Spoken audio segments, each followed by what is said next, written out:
Baiklah, kita akan mencermati handout untuk tema 3, subtema 3, pembelajaran yang ketiga. Semangat terus anak-anak.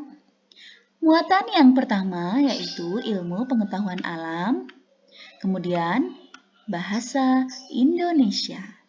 Tujuan pembelajarannya yaitu dengan mengamati PowerPoint dan video wawancara yang ditayangkan, siswa mampu membuat daftar pertanyaan dan menggali informasi melalui kegiatan wawancara dengan tepat.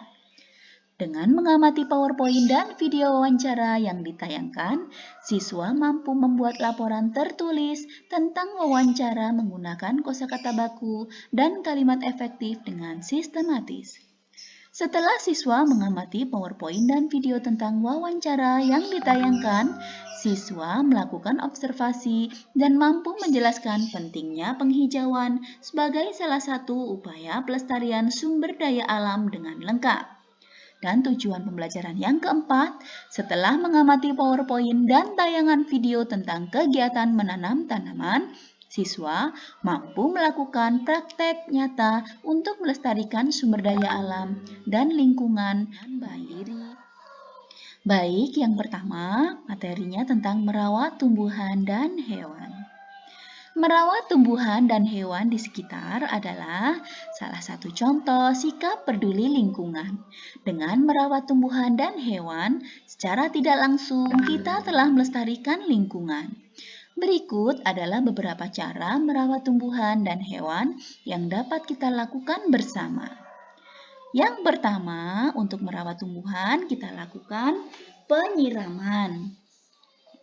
Kemudian melakukan pemupukan, melakukan pemangkasan, melakukan penggemburan tanah, penggantian media tanam atau repotting, dan kemudian mencabut tanaman pengganggu, misalkan rumput-rumput liar.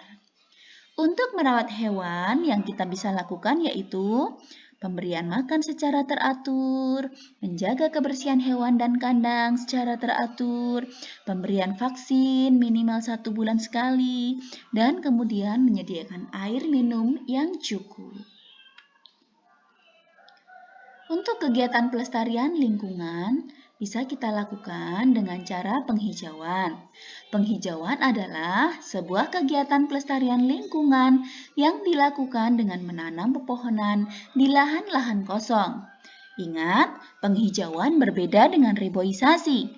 Reboisasi adalah menanam kembali hutan-hutan yang telah gundul. Penghijauan biasanya dilakukan di lingkungan sekitar. Sedangkan reboisasi biasanya dilakukan di lingkungan hutan. Penghijauan memiliki banyak manfaat bagi makhluk hidup, misalnya sebagai paru-paru kota yang dapat menyejukkan udara. Tempat hidup berbagai binatang, memperindah lingkungan, dapat dijadikan tempat rekreasi. Untuk muatan bahasa Indonesia, kalian amati tentang menyajikan hasil wawancara.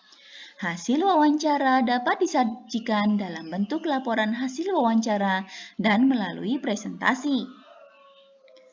Dalam laporan hasil wawancara, kita dapat menuliskan informasi seperti topik wawancara, tujuan wawancara, waktu dan tempat pelaksanaan wawancara, narasumber, dan hasil wawancara.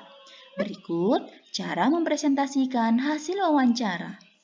Yang pertama, memahami hasil wawancara dengan seksama. 2. Mencatat pokok-pokok hasil wawancara. 3. Mempresentasikan hasil wawancara dengan bahasa Indonesia yang baik dan benar. Yang keempat, memberikan kesempatan kepada pendengar untuk memberi masukan terhadap hasil wawancaranya. 2. Pokok-pokok hasil wawancara yang dapat kamu presentasikan sebagai berikut. 1. Latar belakang melakukan wawancara. 2. Topik wawancara. 3. Tujuan wawancara. 4. Orang yang diwawancarai atau narasumber. 5. Waktu dan tempat kegiatan wawancara dilakukan. 6. Hasil wawancara. 7. Kesimpulan wawancara. Demikian tadi anak-anak. adalah handout pada tema 3, subtema 3, pembelajaran ketiga. Terus semangat, jaga kesehatan.